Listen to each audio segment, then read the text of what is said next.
for at least 30 more seconds. I'll Hopefully another believe it 30 when I seconds see after it. that. I agree. I also didn't believe it until I see it. Well, because we were gonna do one a couple weeks ago, and then like the day before, I was like, maybe last week, I was like, Kristen, I can't do the show, and she was like, what? Just kidding. I think you assumed we weren't going to.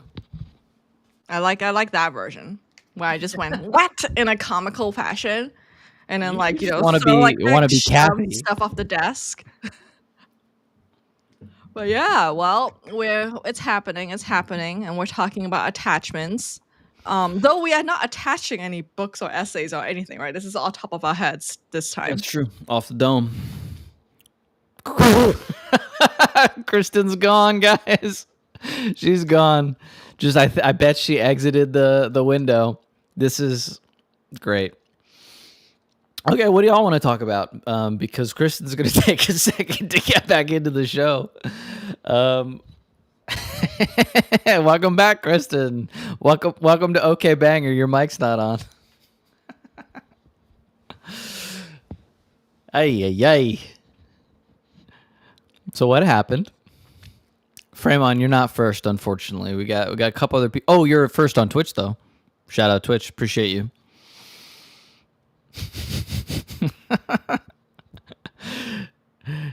Uh-oh. Yeah, Kristen left because she's mad at everybody in the chat, specifically you if you're worried about it. Fremon, how's it going over there on Twitch? Appreciate you holding down the fort. Well, I'll give a little bit of an intro to the show while Kristen's getting her life back together. Much like Kristen's internet setup, my life has kind of imploded in the past like a month or so. Kristen, is your mic on? Yes, yeah. You're back. Okay. Welcome back to the show. Thank you. I'm just finished. I unattached myself from the show, but yeah, my browser crashed. But go on. That's hilarious. Maybe Kristen can't do the show anymore. That's a bummer. She definitely needs to close some tabs. I think I've seen screen grabs and she just has infinite tabs open. But anyway, so my life has kind of imploded in the past month or so. What's up, Priyanka? And yeah, I'm not going to talk about the specifics of it right now. I probably I kind of need some distance between it and some of the stuff that happened. But I kind of lost someone close to me, and I thought this show would be a good way to kind of talk about feeling bad about specific acute things, but also just trying to feel like less bad in general. I had a plan of just interrogating Kristen about Buddhism and attachment, which I'm not Buddhist. I haven't followed the tradition. I've read literature, and that only gets you so far.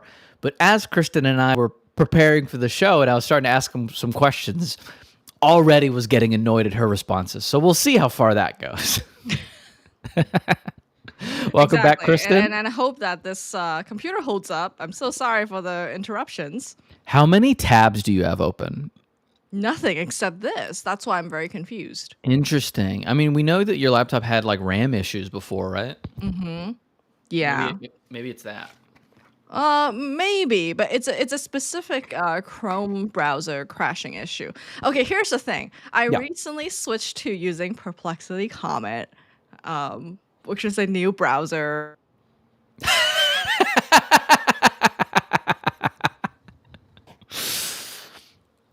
This is really funny, and obviously not the plan. So, well, I guess I'll just yap while Kristen figures her life out. Much like her internet, my best Perplexity ad I've ever seen. I think she might be in Perplexity, and that's what keeps crashing, Isis. That's so funny. Celine, thanks for dropping by. Yeah, dude. So life's kind of weird right now. Because also, again, not quite in a place to talk to the internet about it yet, but I got a lot of good things going on in my life too. And so I've had this crazy whiplash of really good things happen, really bad things happen. Obviously, earlier in the year, I shut down my startup. I mean, earlier in the year, like a month and a half ago. And basically, like 2025 has been a pretty whipsaw, like high standard deviation year for me. And I'm like trying to process all of it from a perspective of a guy that like I used to have like I don't know how to say it other than like I used to be pretty like tough in the sense of I did military college, I did the army, I had all of the psychic armor that you need to wear in order to do those things in a focused way and just kind of like deal with really like crappy situations. But the default version of that kind of armor, I would say, is divorced from emotions, not like experiencing them in the context of having and validating and processing things. So it's much closer to a compartmentalization of the different parts of yourself than it is like living in a cohesive whole kind of way. And so I thought this attachment discussion would be a good way to kind of suss that out. But we'll see. Okay, baby. Kristen's internet keeps crashing. And so she comes in and she kind of comically is like, okay, everything's good. And then she disappears 10 seconds later. It's pretty funny, actually. Not what we were planning, but we will see if she sticks around this time. TBD. Somebody start the timer. Yeah, we'll see how long I can actually last here. So wait, so are you using Perplexity or no? Not right now. I'm using Chrome, right? Because I don't want to be experimenting with new software. Yeah, yeah, But yeah. like I'm wondering if somehow it's jealous and it's causing Chrome to crash. Isn't it a Chrome based browser? It is, yeah, and normally it's really great. Like I actually like it quite a bit. So that's why I am perplexed by this whole situation. Rainboot, thanks for dropping by. I appreciate you. And Fremon, yeah, exactly. So Kristen, while you were in the liminal space between on and offline, I briefly talked about how this year's been kind of fucking nuts. And I used to be able to deal with like crazy stuff in my life with like Mhm.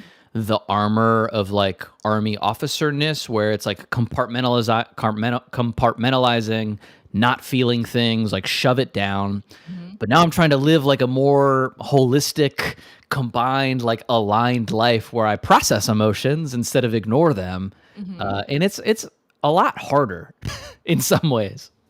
Well, yeah, it turns out if you're naked emotionally, it sucks extra.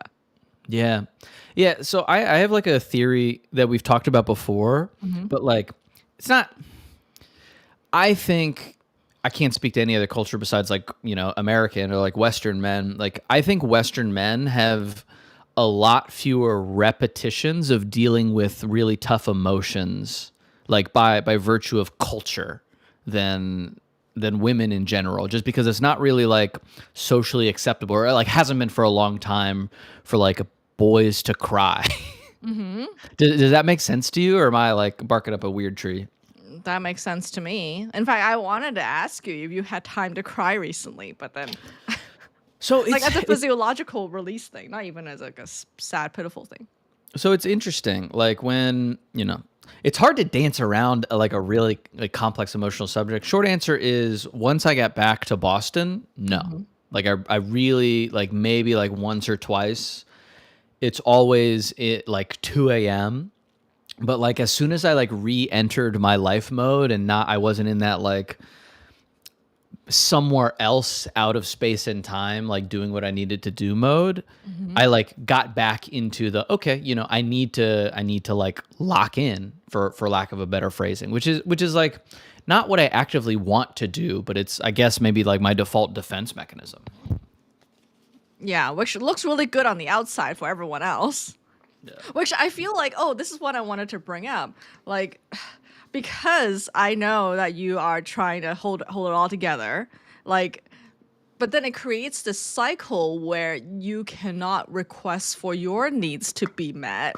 and therefore your needs aren't met, and therefore it creates this vicious cycle, right? And I feel like there's a lot of us growing up where, like, because of circumstances, parents or whatever, like, our needs were not met. So then we decided, well, screw those needs. We don't need any needs. I have Yeah. no need for anything. And then that means that we have so many backlog needs that it implodes on us when we need to get stuff done. Our needs, like I know, is sleep debt real or not? I never. Oh no. Okay. All right, chat. Well, over under on with Kristen's internet breaks down again. Somebody should be running like a poly market on this right now. The so Sam, the tough part is Fremont 3 minutes. All right, that like we'll see if she can stay longer next time. Like the tough part, Rainboot. If there's one thing you need to know about me is I always have beverages. Well, not right now because I drank them all, but I like drinks. I like liquids. I'm not a big. I was about to say I'm not a big soup person, and that's broadly true. Just too much volume. Like I'm not a big volume person, but I like little sippy drinks. Yeah, I like sippy drinks. That's why I like liquor over beer because I like the Fremont, exactly. Energy Liquids. That is my band name actually. Energy Liquids. Holy Trinity of Hydration. What is that, Celine? Well, okay, Isis, I drank this one. And then over there is a glass that's empty. And then I only brought two because I wasn't forward thinking. And so I am kind of... Freud would say something about what? The drinks? Something to hydrate, something to stimulate. Oh, yeah. Celine, 100%. That is exactly, like, I always have a triptych of drinks when I'm doing stuff. Oh, Rainboot. Is that a breast milk joke?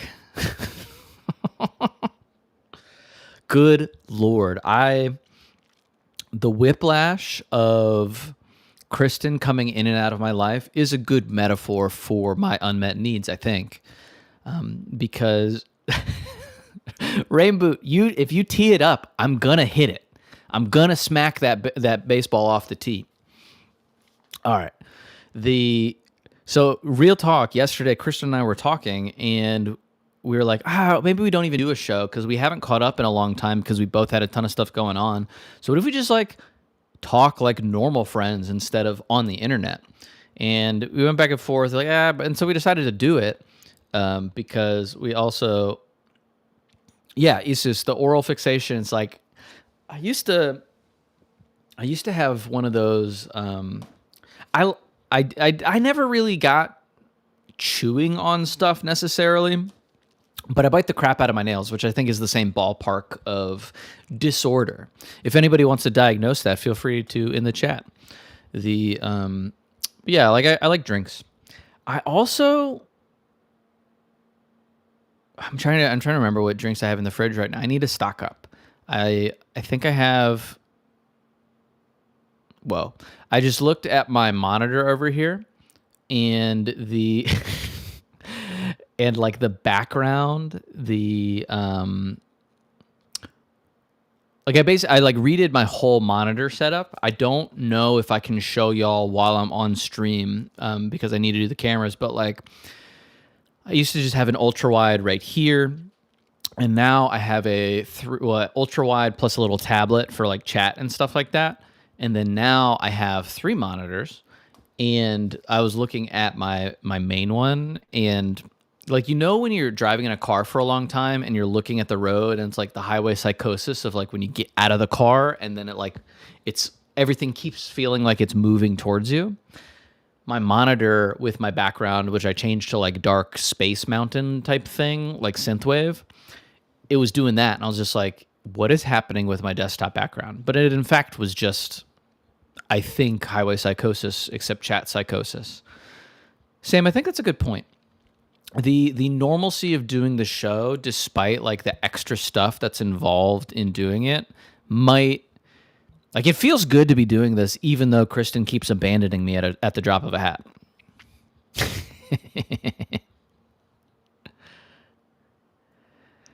You're silent. Your silence speaks volumes, Kristen.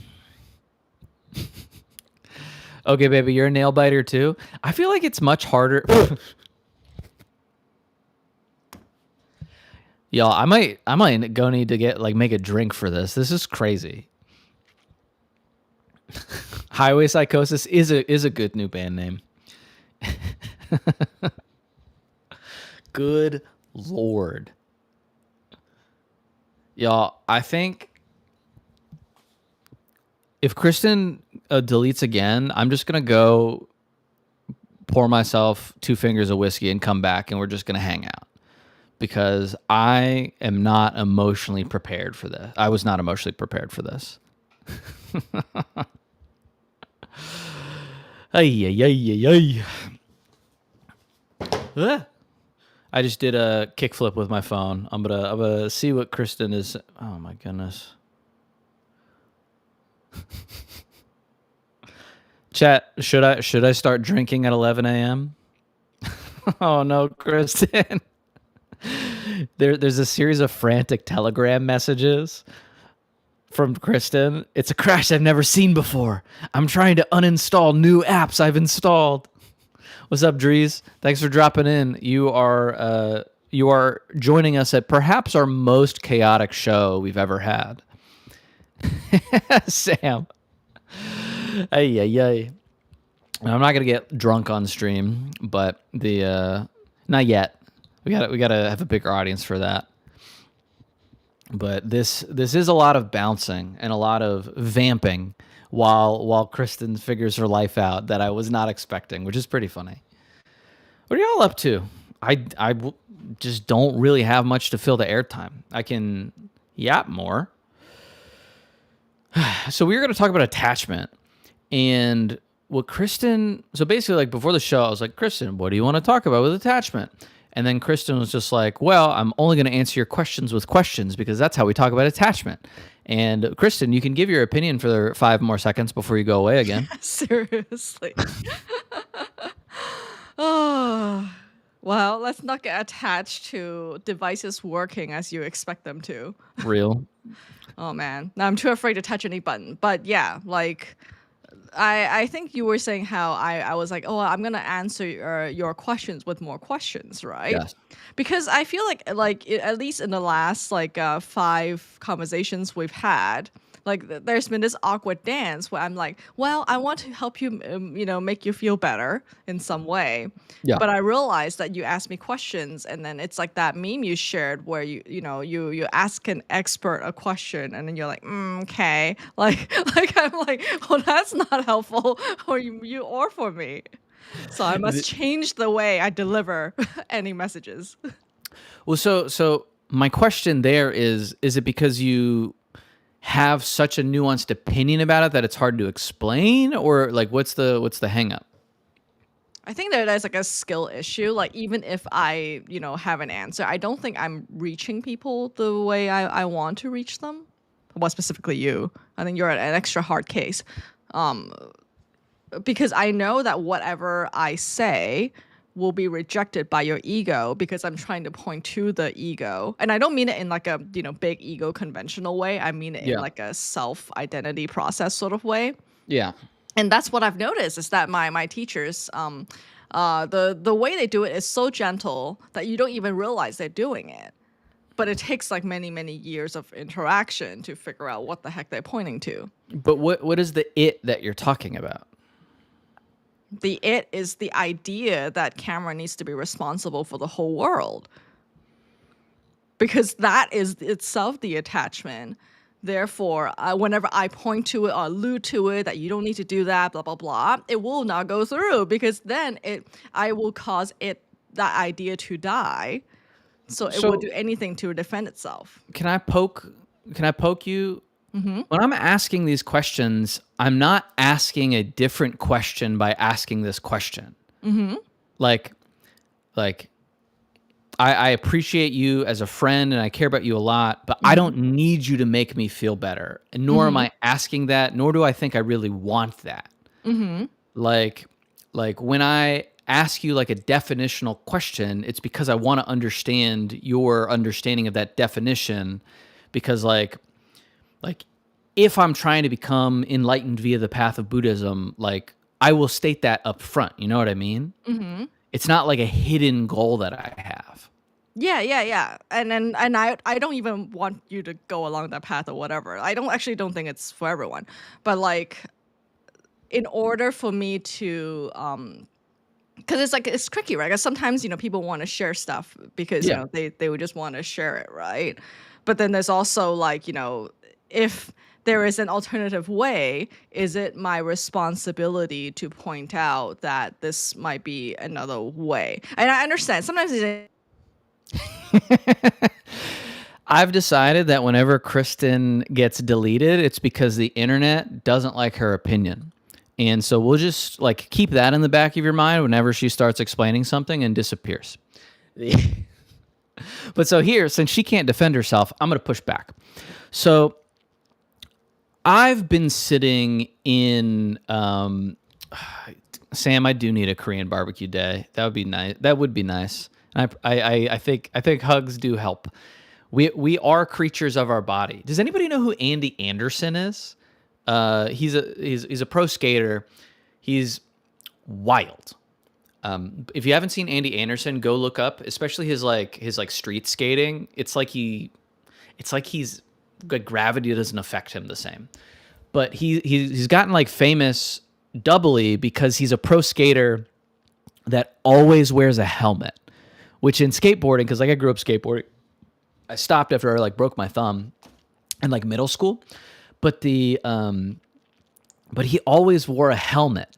And notoriously, like young kids that wear helmets on skateboards get dunked on, which is stupid because your brain's really important. And so he has simultaneously become this like skating phenom. Tony Hawk and all these dudes are like, dude, you're incredible. But he's also like, I don't know, I think even cooler because he's making wearing a helmet also cool, which is literally saving lives and like preventing brain injury and whatever. And he says this thing that like your brain is you, dude. Like if you break your brain, you're gone, which is factually true, but also spiritually true. And so I've been like, I think that's a roundabout way of me saying hugs are a way of validating your physical body, which is also you, which I appreciate. Let me catch up on this chat for a second. Yeah, I might just have to give Kristen's answers, but I don't want to be super rude. Isus, a new food I found recently.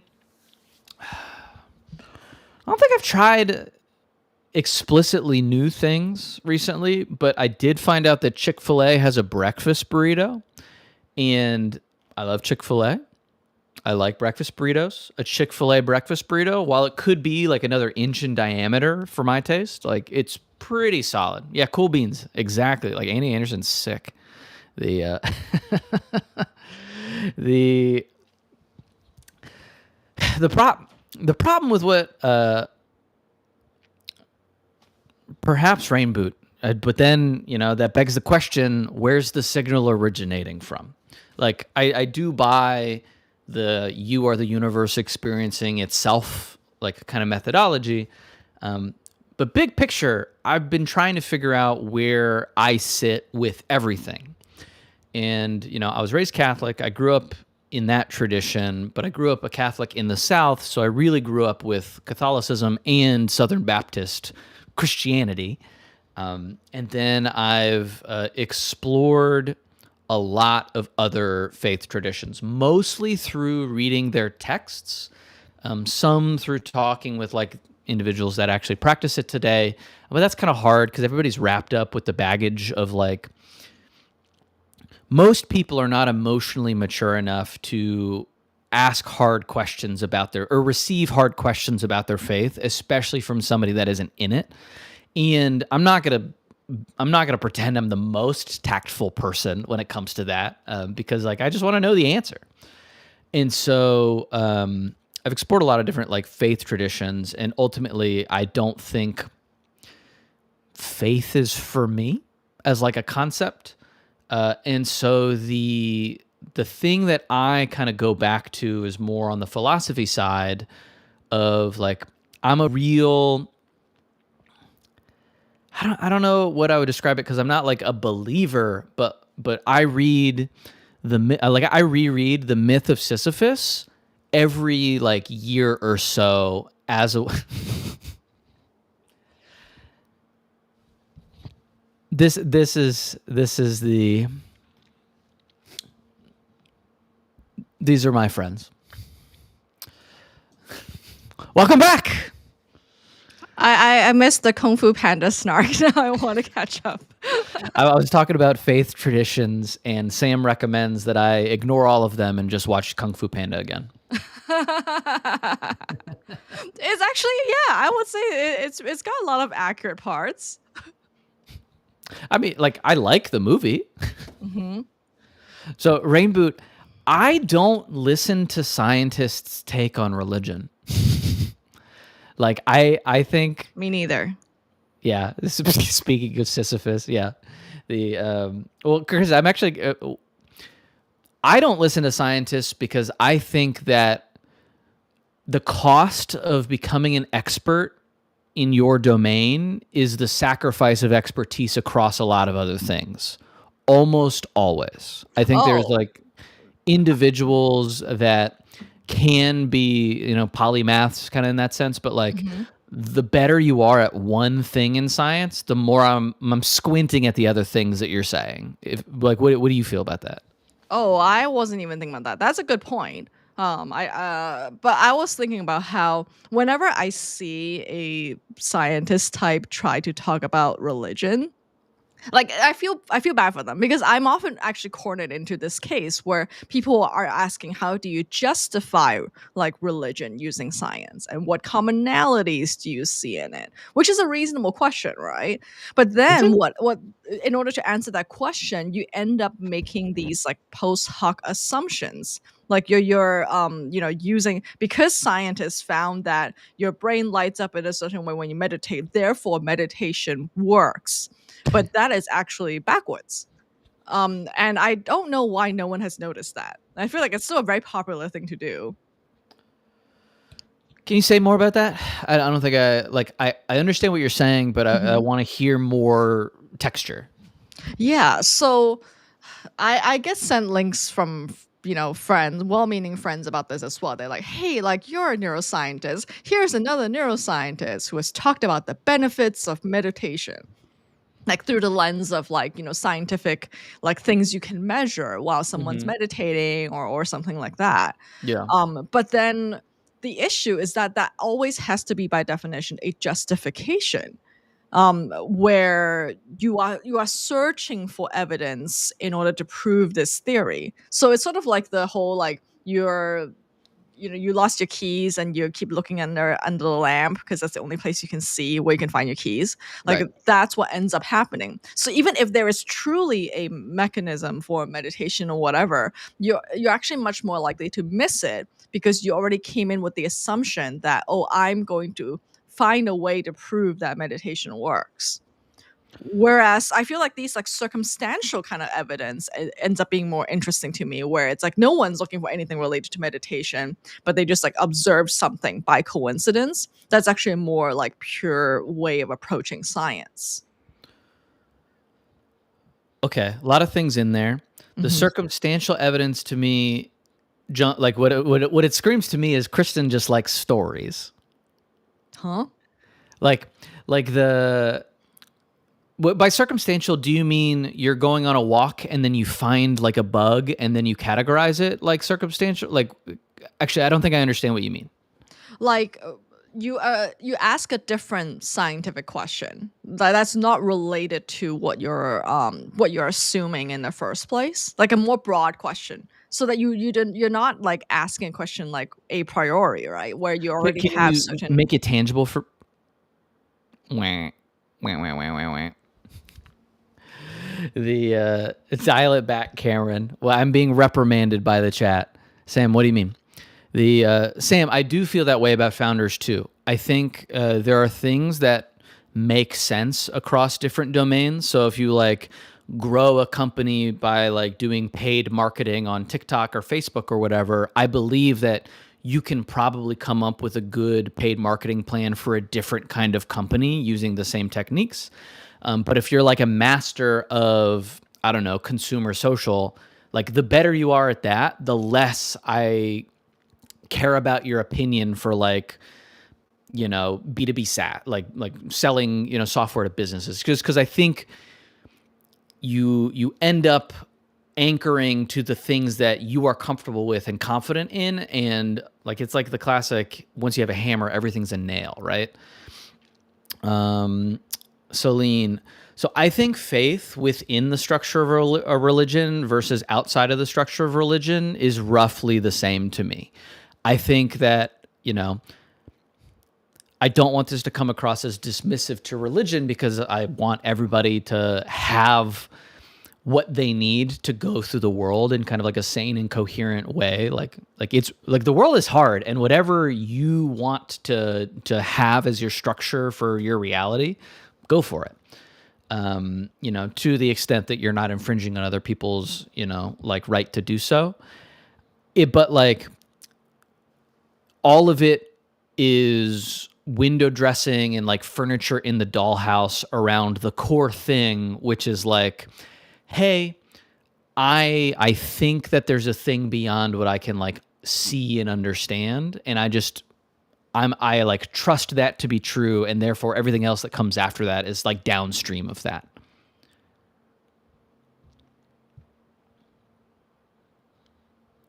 Sam, I appreciate that. The definitely not trying to be dismissive of Kristen, especially like she feels terrible that she can't be on this stream right now, and so like we're joking around, and she probably is getting feels like that's an extra rock in her rucksack that she doesn't need, but we'll address it if/when she gets back. The So on like the myth of Sisyphus side, the thing that I like, I reread it because it's like a thing that, like, one, it's good writing, and I always just enjoy rereading good writing. The And so like that's one piece of it, but like the core idea in the myth of Sisyphus is that there's something fundamentally incoherent about the nature of our existence. And so that incoherence is that thing that you feel, which is a dissonance in, the moments and hours and days of your life where you're like, hey, I really want to organize my desk, but organizing your desk is just preceding your desk becoming messy again. And so there's like an insanity, like what he calls an absurdity to the like desire to do things, not just like put things in order, but to like live your life, because we're all gonna die. Like that is a stamp that was stamped on your paperwork when you were born, that there was going to be an end to it. And if there is guaranteed an end, and as far as we're aware, there always is, how do you make the part of it that like happens between birth and death mean anything, or does it not mean anything? And the question of like faith and religion is kind of a process of trying to grapple with that fact, and ultimately end up on like, yes, there is meaning in some way. And like maybe that meaning's an afterlife, or maybe that meaning is like something, more here. Like every faith tradition has their different interpretation of that meaning. But basically all of them come to the conclusion that there is meaning. And then here's why. The myth of Sisyphus doesn't take that approach. It like analyzes it, turns it around, it, critiques parts of it, but it mostly just describes the meaning making as an attempt to like justify existing. Because what Albert Camus, who's the author, is really trying to figure out is, should he kill himself or not? Like, if life is fundamentally dissonant and absurd and it can't achieve a coherence that we really like want it to have, like, why shouldn't you kill yourself, right? And the like, why shouldn't you, or is there a compelling reason to? And that's hard. Like, but you know, in a roundabout way, he basically comes to the conclusion that the act of rebelling against the absurdity, event after event, action after action, Sam, the the whole point is the rebellion, is his conclusion. Like, you can't deny the absurdity, you can't deny the incoherence. Any attempt to justify the incoherence as actually being coherent isn't valid. It is just cope, essentially. And like, you're more than welcome to do that, but he's advocating for facing the dissonance of life with a lucidity about, like, hey, there is no hope of making it more coherent. And once you sit in that like acceptance and lack of hope, despair isn't the default outcome to that. It's, oh, sitting in this lucidity means like, I just want to, like, I want to, need to, I'm compelled to accrue a quantity and quality of experiences so that I just keep doing different things as like an inherent act of rebellion against the fundamental conflict that is existence. So, yeah, it's embrace the chaos, but not in like a rah-rah way, but in a like, okay, yeah, this is just what it is, and that doesn't mean that everything has to be terrible. It doesn't mean that I get to pretend that everything's good. It's just kind of landing on it is what it is. Hey. And so for me, that's always been weirdly comforting. Like, it's not asking me to pretend. It's not asking me to like put on a costume or mask or like be in like a tradition with a bunch of rules. It's like, hey, the thing that you feel in your heart of hearts where there's like a dissonance in your life that is in conflict with what you really want to be true, which is like things have meaning and make sense and like the good guy wins or whatever that means. Like, it's the only real acknowledgement of that dissonance without immediately trying to make, like, the author immediately trying to make themselves feel better about it. And again, I'm not trying to like be dismissive of religions. Like, I'm just a dude. I don't know everything. But for me, every angle through which I've like viewed faith traditions ends up back at this crossroads of like, hey, you just want me to take something on faith. And that's just, I'd like to believe that like it's a choice, but it really feels like something hardwired in me of, you know, that it just doesn't make sense to me. And I don't like, it's too exhausting to pretend like it does, if that makes any sense. Oh man. Anyway, what are y'all doing today? That's what I'm doing. Grappling with that most of the time.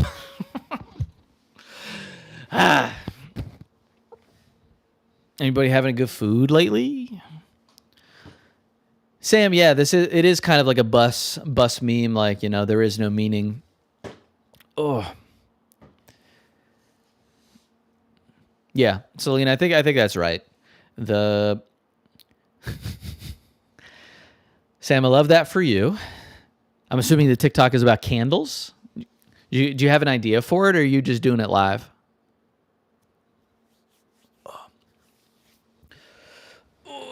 Also, what else am I going to do today? I might mow the yard. Hell yeah. Sam, I know you've been doing all of this, these conversations with other people in like CPG, like consumer packaged goods. How's that been going? Sam, nice.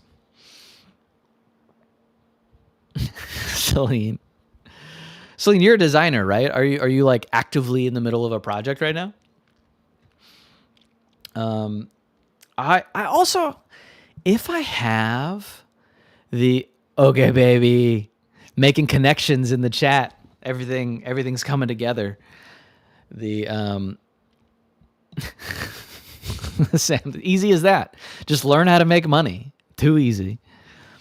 I also I have I'll probably upload a couple poems to littlefeelings.com and update that. I don't think I've done enough to like warrant another newsletter update with it, and also I don't know if I have it in me. I also might like I wrote a collection of poems when I was avoiding everybody at FarCon earlier this year, and I really want to self-publish that in kind of in like a volume. And but it's a little intimidating because it's like I haven't self-published a book before, and so I don't know if I have the energy, I might do that. The I yeah, Sam.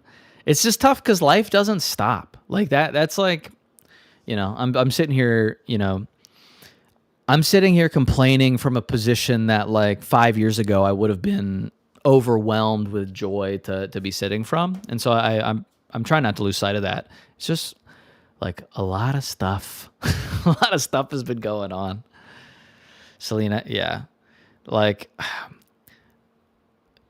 talking about attachment, being attached to persona, yeah, like it's a lot of weight to put on yourself to not just like I mean artist designer, that's a big rock to carry in your rucksack, but just all of the things involved with being something. It's just a lot of dancing, you know what I mean?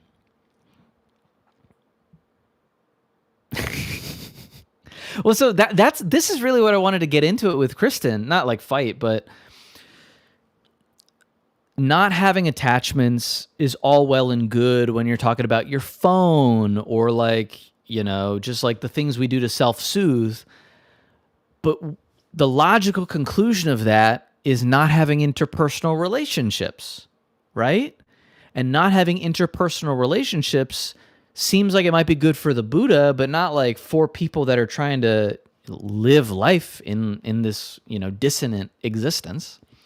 And so not having interpersonal relationships, not liking things, not loving things, all of those are attachment, right? Or like having a sense of self that that like empowers you to do the things that make your life better or that make the lives of people that you care about better. Like all of those things are attachment.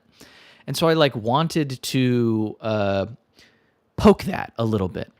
And I feel bad because I think Kristen, I don't want to put words in her mouth, but she's not here to defend herself. And so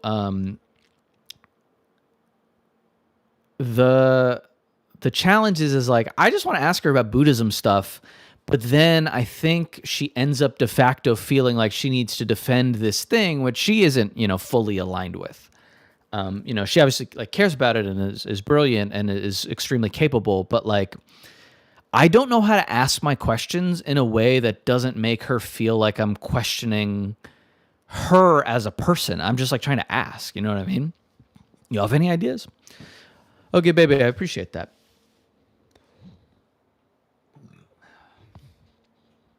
So Celine, I actually yes, I agree with that characterization, but I'm also questioning the idea itself of achieving higher planes of spiritual existence.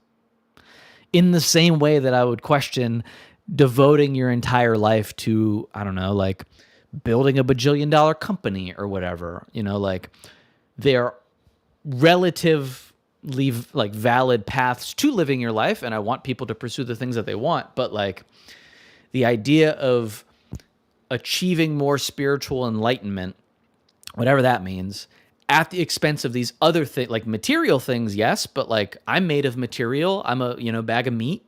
Like at the expense of the material things that I do think are fundamentally good, which is like love and care and appreciating other people. That doesn't feel like worth it to me, especially in the context of like, I don't think that there's a higher plane of spirituality. Like you don't get an extra reward. I don't believe really in like a samsara or like reincarnation or anything like that. And so it's like the like for why, for what, why, like if you want to do it, great, but like you can't There's no objective way to say that it's better. You know what I mean?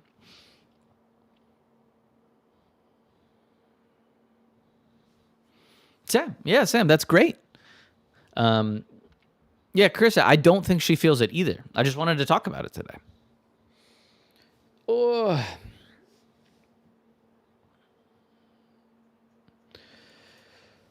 Who knows? Let's see if I got any Telegram messages from her. No stress, Kristen. We're vibing. Autocorrect keeps fixing that. Maybe Kristen will hang out in the chat. Then we can go through, and then she can chirp at me from the chat. That'll be fun. Well, so okay, baby. Maybe this is like an ego thing, and I appreciate everybody in the chat, but like, I don't need other people to agree with my perspective on stuff. You know what I mean? Like I'm not doing this to persuade. I'm not doing this to be understood. I'm like, I don't know, maybe this is like kind of dickish, but like I'm asking questions so that I can understand better. And to the extent somebody else wants to participate in that and it's valuable for them, awesome. But if they don't, it doesn't bother me if they don't want to. You know what I mean? But I don't know. We might not be talking about the same thing because there's a lot of signal loss between like yapping at a camera and chat responses. So I'm not 100% sure where your head's at. But yeah, so like I've been sitting in this, every act of doing something you want to do is in fundamental rebellion with the universe. And that for me is just, that's egotistically appealing because I like the idea of rebelling because as we talked about before, I'm reflexively rebellious with things. But I also haven't come across a better way to describe how I feel about stuff. And it's not like rebelling out of spite. It's like rebelling in the sense of, well, maybe it is out of spite. It's like out of spite. It's out of non-toxic spite to the inherent unfairness of being born. You know what I mean? Yeah. But anyway, so that helps me do stuff because it kind of like takes away some of the sting of the bad chemicals in my brain.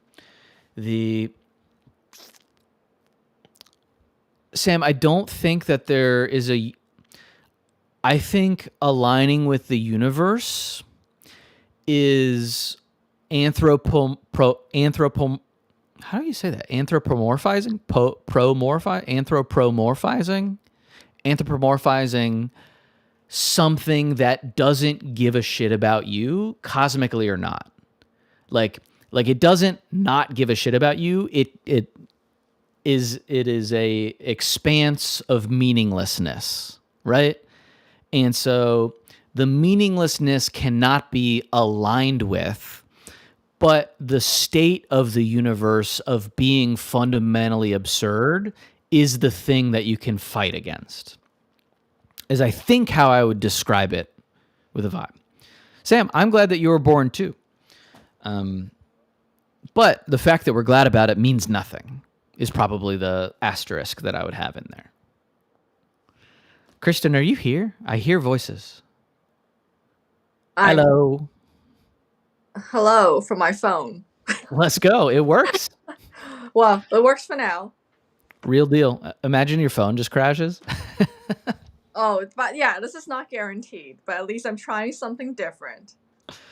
It's good react to contact here. I just spent the last 15 minutes dragging you, so sorry about that. Oh, I love that. Actually, I was hoping that since, I got cut off in the middle of all my rebuttals, that you would suddenly just like flip to argue on my side so that I don't have to do any work.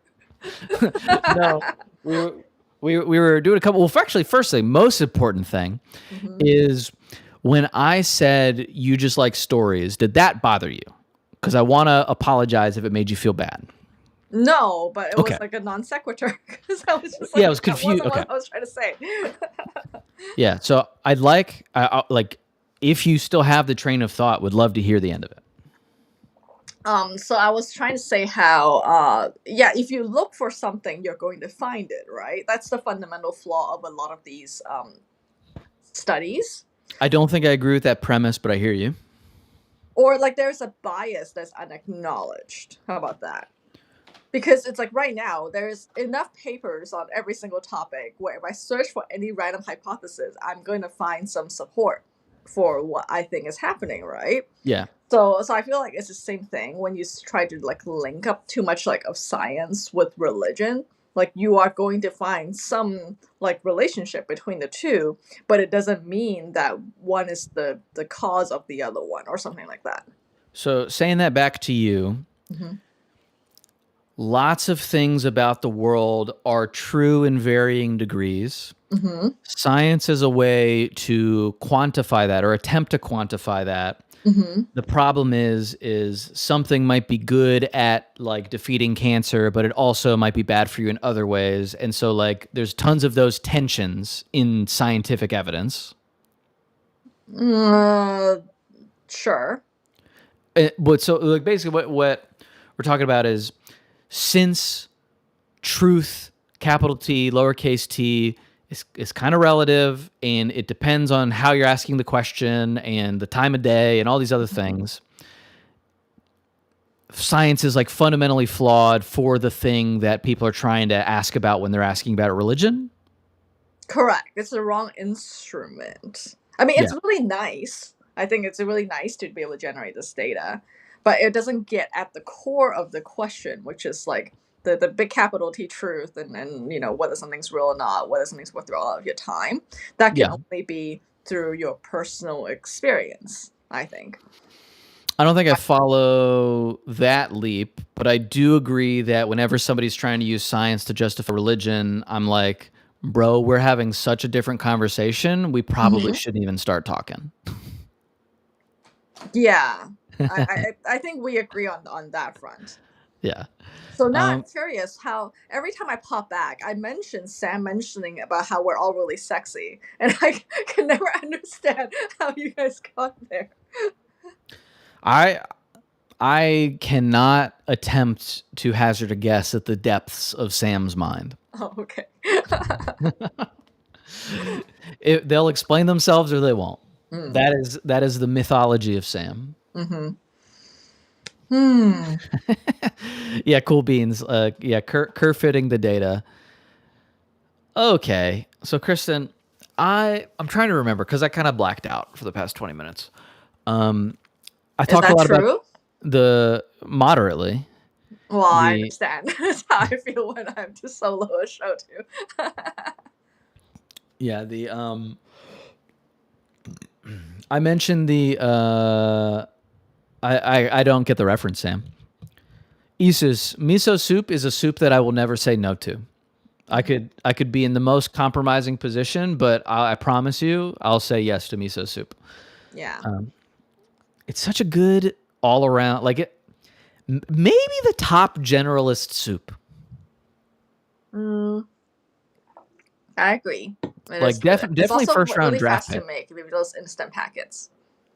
So say that again. Oh, it's like really fast to make miso soup if you have those instant packets. I didn't. I mean, like obviously,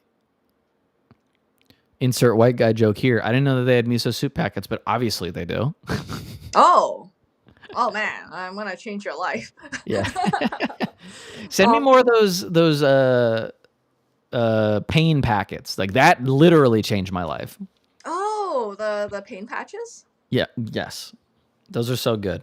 Oh, I'm so Um, glad. So these are pain like it's like Japanese like Salonpas patches, which are you can usually get in Costco and places like that. But this is like a special one that's only available in Japan and Singapore for some reason with a different chemical in it. yeah, I want That's a that lot one. stronger. Give me the imported drugs. Okay, all right. I'll mail you more. The But I wanted to ask you, like, speaking of attachment, what are you what are you hoping to let go of?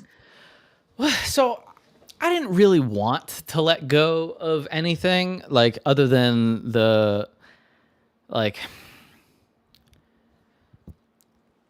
right before you got back on, we got onto the subject of the logical conclusion of attachment equal bad is foregoing all social relationships. Or one of the logical conclusions is foregoing human relationship. Mm-hmm.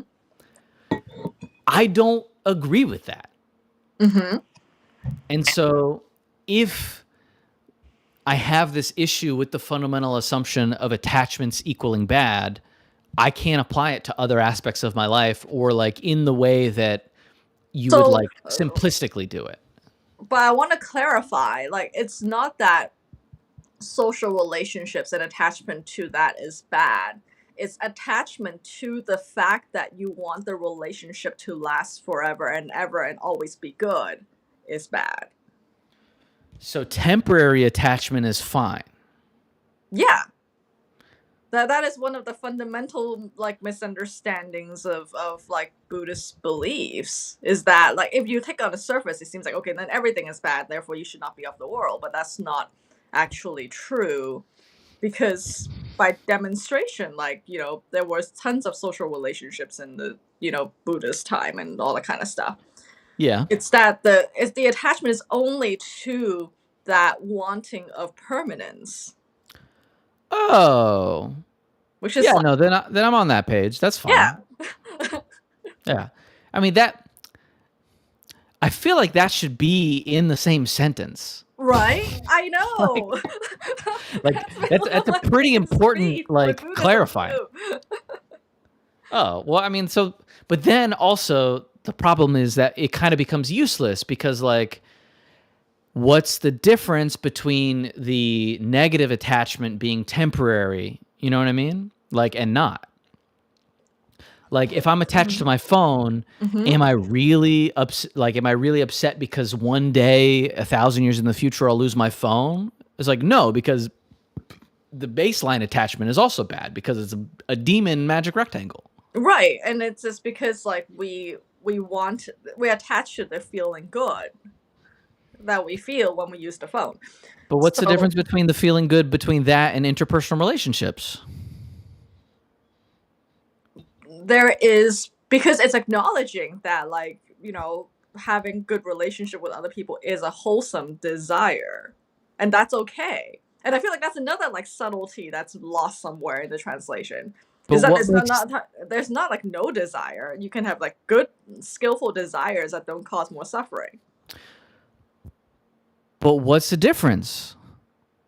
What makes one wholesome and one demon? Whether it makes you suffer or not. And But like that's tautological. the tricky part is that like there's so many layers of suffering that a lot of things can feel good in the moment or even in long term, but like ultimately do not lead to a good outcome. Okay. And this is like the part where it's like it is very personal. It's up to you. Okay. I mean, I can get behind that Buddhist libertarianism, but okay, so my question then becomes what is suffering? Or is that just a personal definition too? It is suffering is attachment to what is inconstant. Which is almost everything. But that definition would be personal relationships too. Right.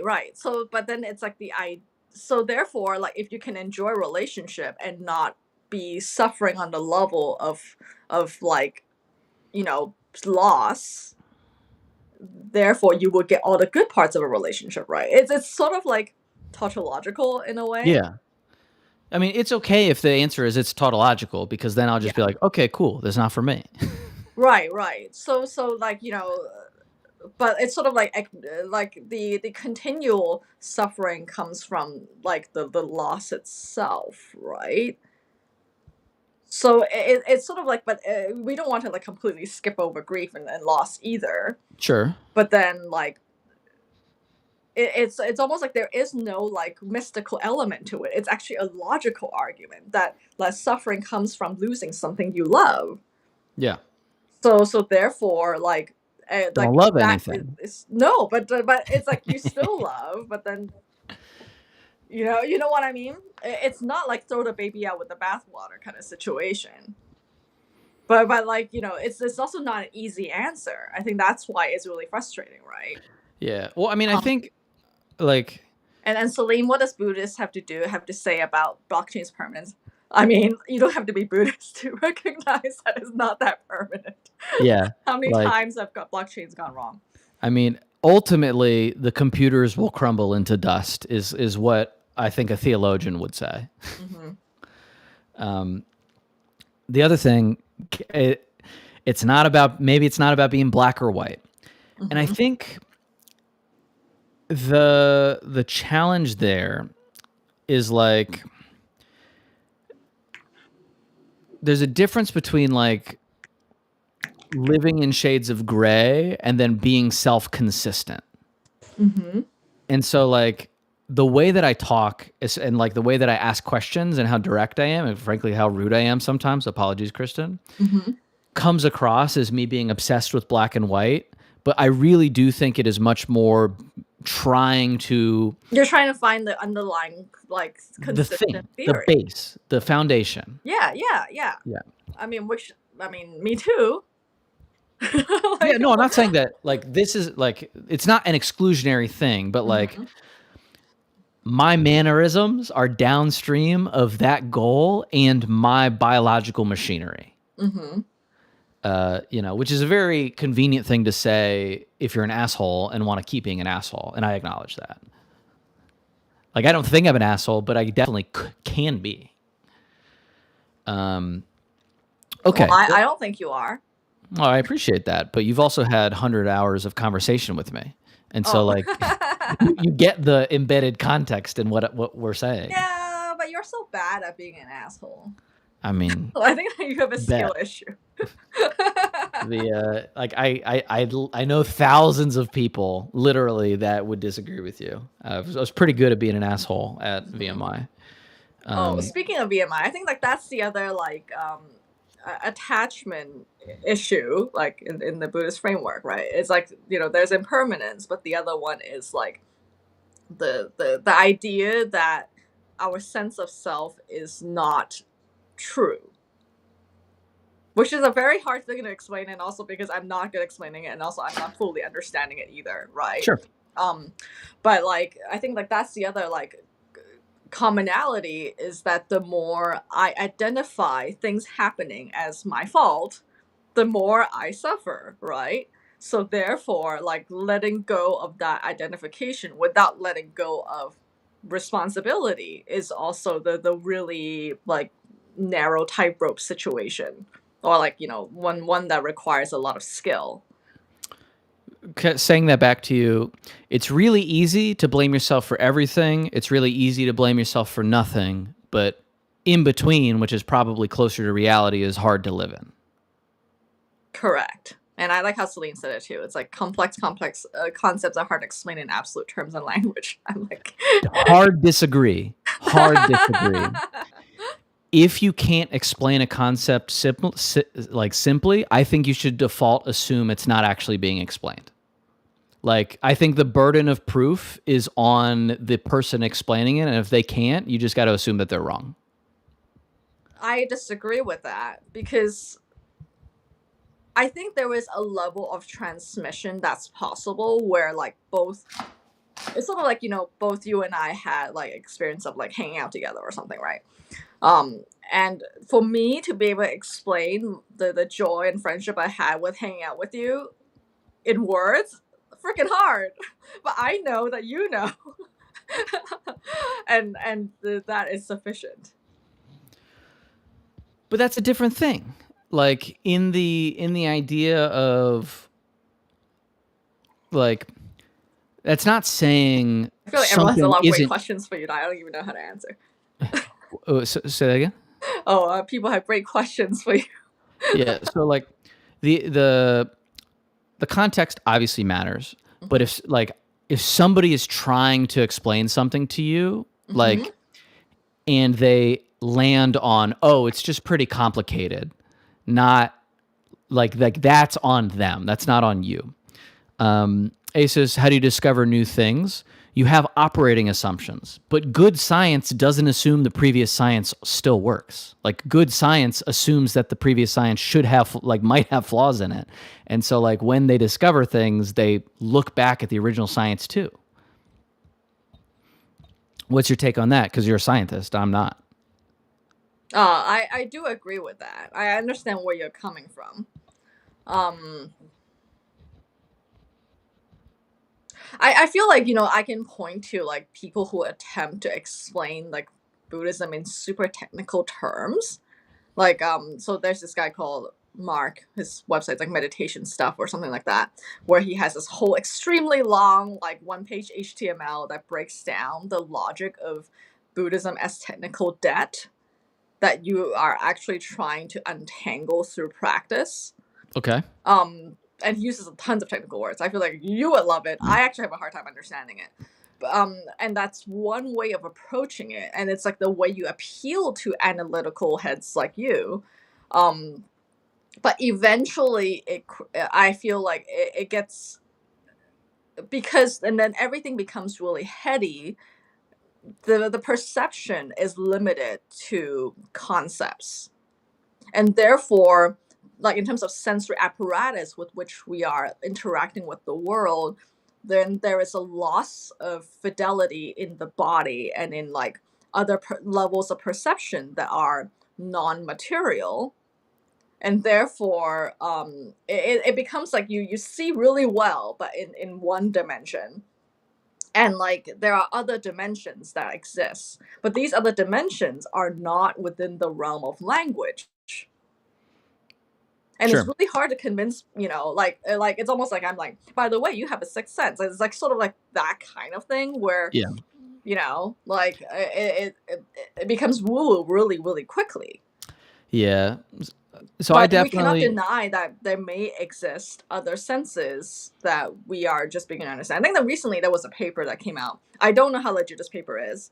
I do know it's peer reviewed to some extent, which says something like, "Oh, actually, like some cells in your brain are emitting light that's really hard to perceive without machinery."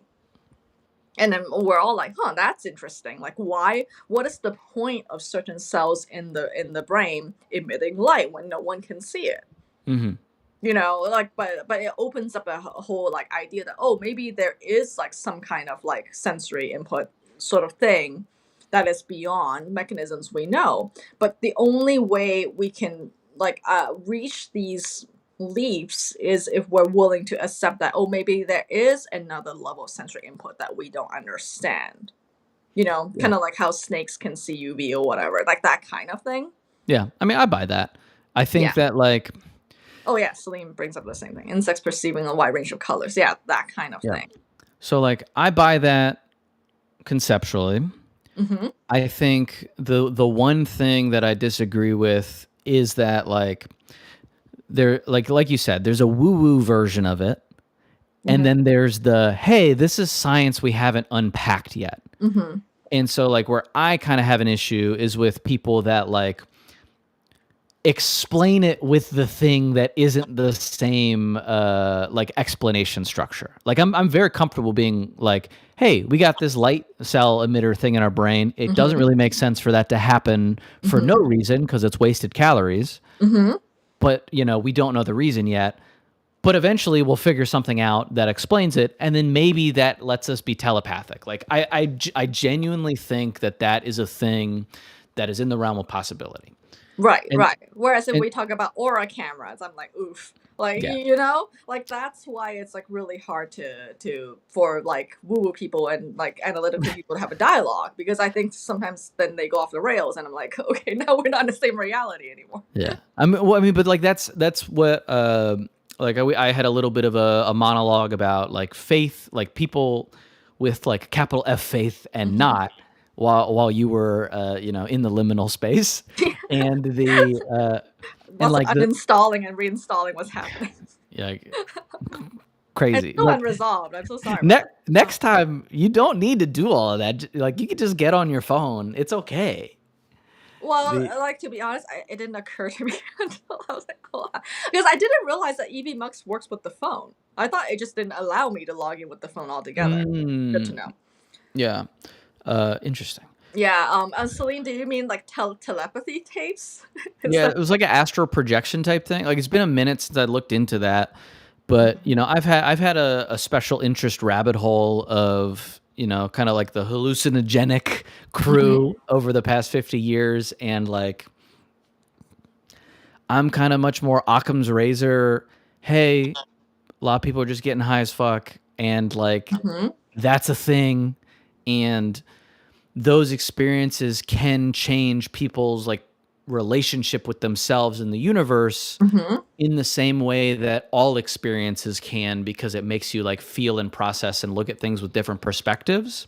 Yeah. And like I actually used to really adamantly believe that drug induced experiences were inherently meaningless, because Mhm. the only things that have meaning are like when you're moving through like physical space. Mhm. I don't believe that anymore, because I don't really believe in meaning in the same way.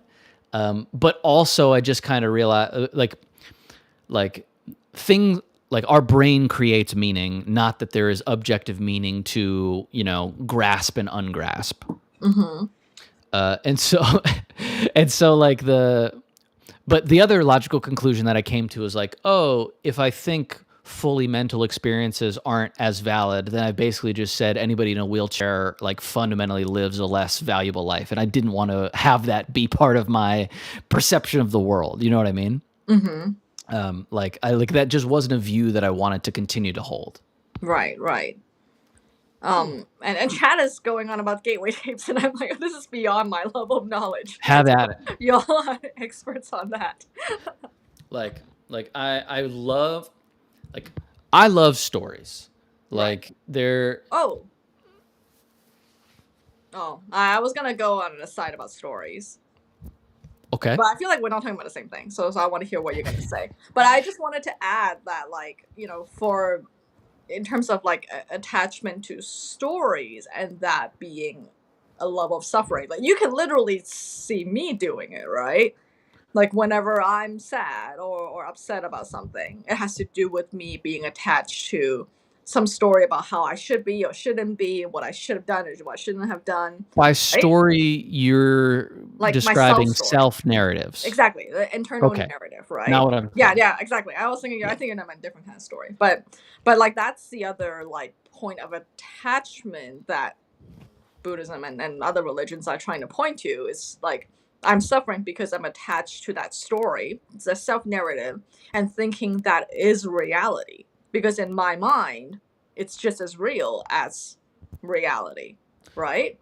What do they so like if that is not reality, then what is their reality? It could be something looser. I don't we don't even have to point to it like some absolute reality here, right? But it's sort of like it doesn't serve me in as you have noticed, like I usually my performance becomes even worse when I'm attached to certain stories. So that's the level of unattachment. That's more practical for most people.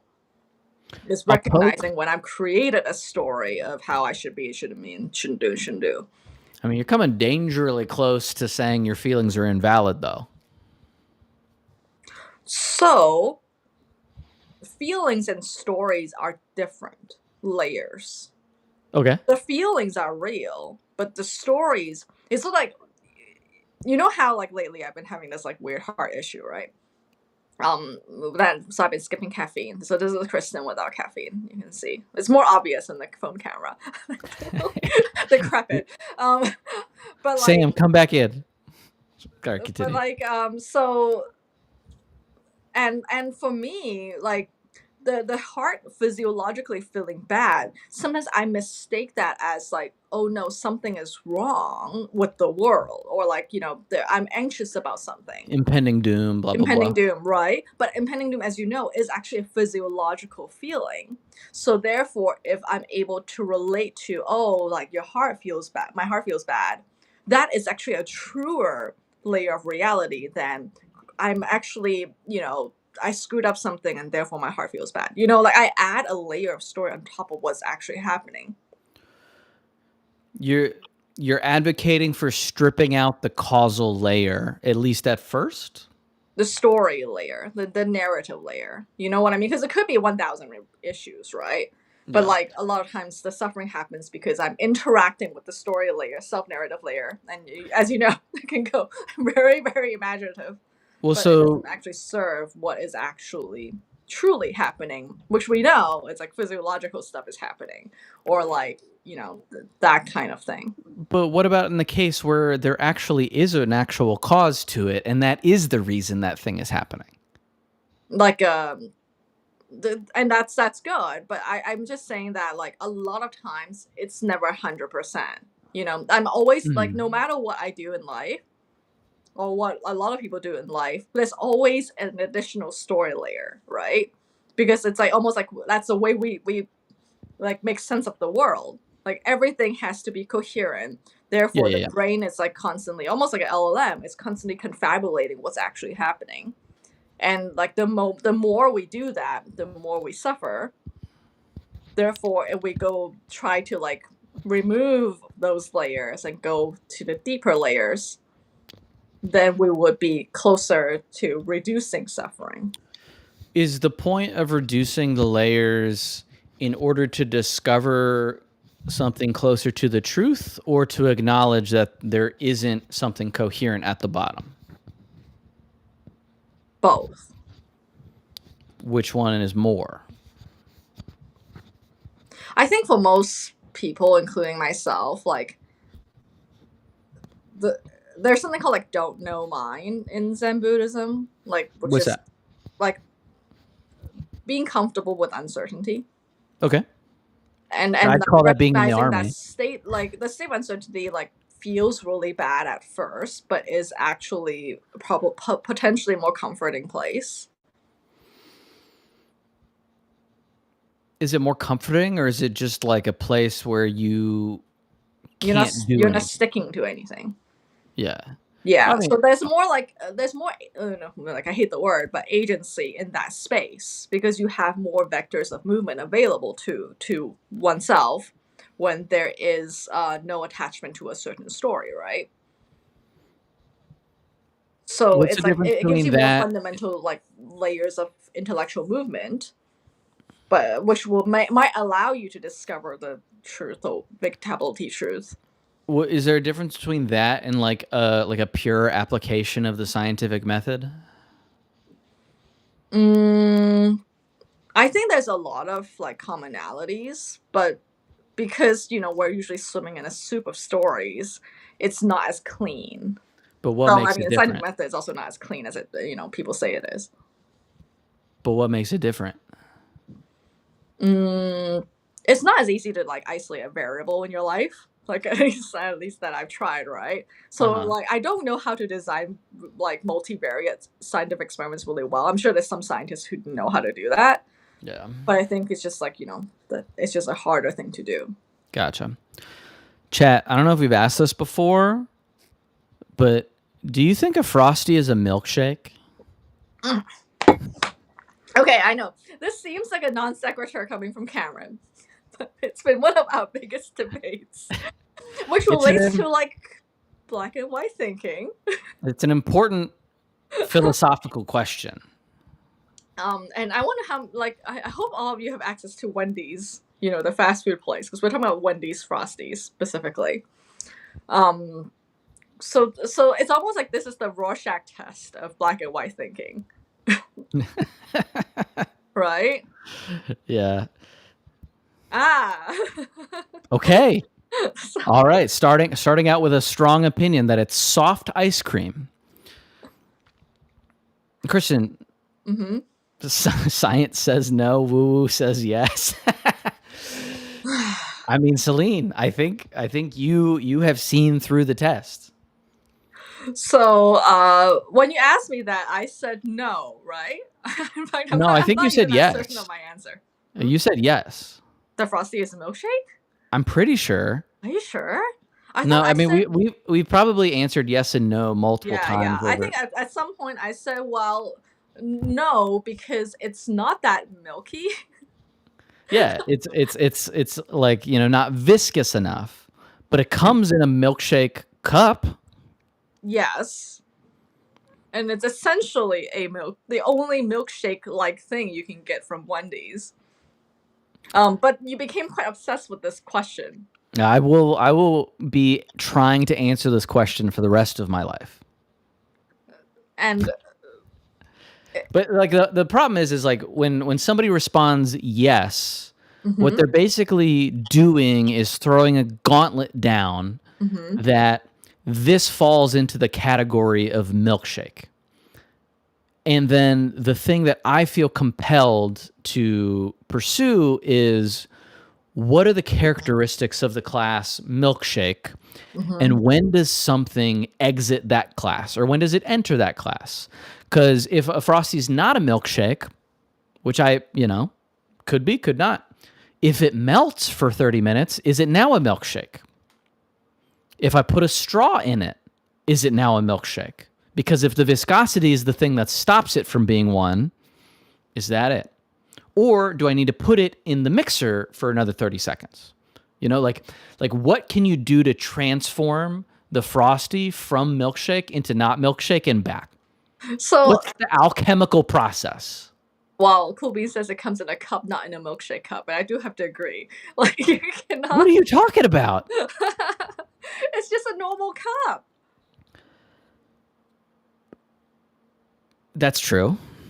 Um, but doesn't this whole argument prove that words are relative categories and there's no absolute definition? Yes, but we haven't been debating that ever. And we have to be able to categorize things as milkshake or not. Or else what's the point? This is like the is hot dog a sandwich argument. I mean, I think if the bun is attached, it's a taco. If it's not, then it's a sandwich.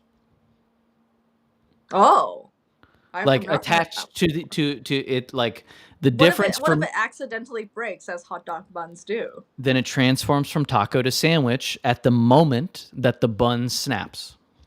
I don't That's the know. definition for me. I need Cool Beans, the hot dog expert, to weigh in on this. Yes, and as well, like when you put a milkshake in the freezer, does Hmm. it stop being a milkshake the moment it freezes solid? Yeah. These are the And Tiny questions that we Rainbow, I want answer. to know about the European definition of milkshake. Because I feel like, actually, like maybe like the Europeans will love your argument because I feel like they're much more about definitional foods because of the whole protectionism situation. Yeah, I guess that's true. I was about to say no, that's just the Germans, but the French are really particular about food. Yeah, yeah, and Italians, right? Like only their cheese can be like Parmesan and Reggiano DOP or whatever. Tacos come in a tortilla, flour or corn tortilla. When does a tortilla become a piece of bread? Hmm. If I squish a bread down into a tortilla shape, is it a tortilla or is it the baking process? All of these things I want to know. Yeah, and Celine And raises a great point. And we really never really asked the ice cream about what it is nor what it wants. Rude animism alert. look, I'll die on the hill of I'm not going to worry about my ice cream's feelings. Oh. And when do humans become molecules? Whenever I scratch my arm. Oh, that's true. Little skin flakes are falling off. But so like all of this is a silly exercise in Oh, actually, no. You actually brought up a really great point. Okay, so speaking of your surprisingly. skin flakes coming up, Yeah. so I think that that's actually one of these like Buddhist like questions people like teachers like to like bring up, right? Like when your hair or your skin like when your hair skin attached to you, you're like, oh yeah, this is me. And then we spend a lot of time styling our hair or whatever. But when it falls into the bathroom drain, we're like, ew, gross, right? Like or your fingernails or whatever. When we clip them, we're like, ew, it becomes like gross and not part of us. But where does that definition come in, right? When is something you and something not you? So in that way, they really love to play with definitions. You weren't here for the Andy Anderson bit, were you? Mm-mm. So Andy Anderson's a skater, and he's a phenomenal skater, but he's also double famous because he always wears a helmet, and he like wore Mhm. a helmet coming up, and so like skaters made fun of him, but he could rip, and so like wearing a helmet is kind of now cool in skateboarding because he does it, which is incredible. But he wears a helmet, and he's kind of like philosophical, but he's basically like, bro, your brain is you. Mhm. And so I don't view my body as me. I can't, because I have so many parts of it that like have failed me and are continuing to fail me, that if I found myself in those parts, obviously I Mhm. do in parts, right? Mhm. But like I am well on my way in the process of like, my body and the things that I do aren't necessarily me. Mhm. Do with it aren't necessarily me. But like fingernails, I mean, I guess I don't paint my nails, so that is like I always view my body as a representation of how people are going to see me, but I feel like that's different than me. You know what I mean? Mhm. So what if you're one day, like, as many of us may experience, like we become demented and lose our brain as well? Then what? Then I'm dead. A different me exists, but Cameron is dead. Just like So the Cameron who is 20 years old is also dead, and the Cameron from 5 minutes ago is dead. mhm. Mhm. Like I am a function like of the cross product of all of the previous versions of me, but Mhm. like I don't think I'm the same person that I was 30 seconds ago. So how do you function knowing that? Like, I'm genuinely curious because I feel like you are definitionally correct, but very much like the questions you asked me, it's like, well, like, sure, this is true, but then like a ship of Theseus sort of situation, how do you go about your life? Well, okay, so this was also like I went on a myth of Sisyphus rant, and Mhm. like the fundamental thing there, and the difference between like a religious person and not, in the context of this essay series of essays, is like acknowledging the absurdity of the world in a lucid way, and like the Mhm. world, the universe, existence, and all of the things that you do thereafter, if you do them with consciousness of this insanity and lucidity, Mhm. is a direct act in rebellion to that absurdity. And that collection of experiences that you have in that state is the whole point.